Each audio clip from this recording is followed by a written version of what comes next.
to conclude that the more disappointments one has on the spiritual path, not on the spiritual path, but in life, if one is on the spiritual path, that is actually like a blessing in disguise? It is.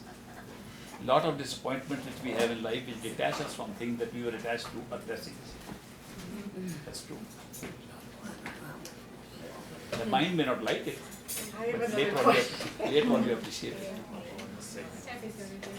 Well, I could end it with like, and are you dead before you even like appreciate it, or do you like have any kind of joy here in the process? There is a certain relationship that we have with the perfect living master, especially if he initiates us.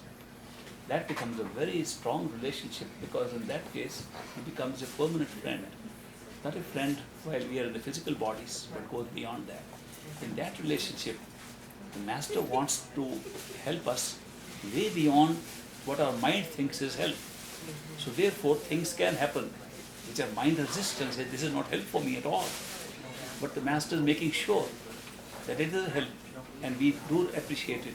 But the master is not out to gain immediate appreciation. Right. He's not out for that at all. He's out for ultimate appreciation when you discover what he did for you. At the end of the journey? Towards the end, not the end of the journey, towards the end. You mean When the you've done lifetime? more than half, Of the lifetime? more than half the journey.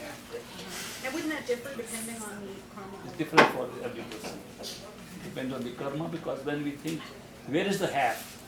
It's not the half of this life, That's what I was, yeah. it's the half of several lifetimes. You may be toward the end already.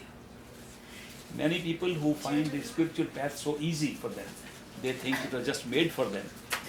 They have done a lot of work much prior to even coming into this life. Or you don't think it's the honeymoon phase? Sometimes, Isn't there a honeymoon phase? sometimes there's a honeymoon. That's a totally mental phase that you are talking about. Yeah. That the mind thinks it's a honeymoon phase. Right. The mind feels very high.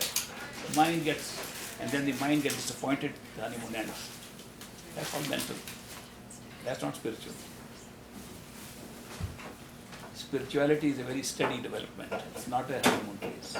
The mind thinks like this. But the mind is used to the kind of joys and pleasures that the mind wants. And in the beginning it can associate the two together. I gave the example the other day of a gardener who was planting a little sapling, little plant. Sapling is a little small plant that they grow, put into. From the seed they take a little sapling and they plant it. He was putting a little plant like that into the ground, and he was giving it water with a lot of affection. And he was sprinkling some fertilizer around it so that the plant will grow. And a young man was watching from a distance. And he says, old man, why are you wasting your time? Don't you realize that where you are putting the little plant, there are so many weeds around it. And you're putting the water and the fertilizer, the weeds are eating them up. Your plant is not eating up your food that you're giving to the plant. And the old man looks up and says, young man, have you ever put this plant in the soil? He says, no, I haven't, but I can see the obvious mistake you're making. He says, but I have planted this many times before. And I know, in the beginning when I put this little plant, it's the same size as the weeds. And when I put the water and I give the fertilizer, I am feeding the weeds also. But the plant grows taller than the weeds.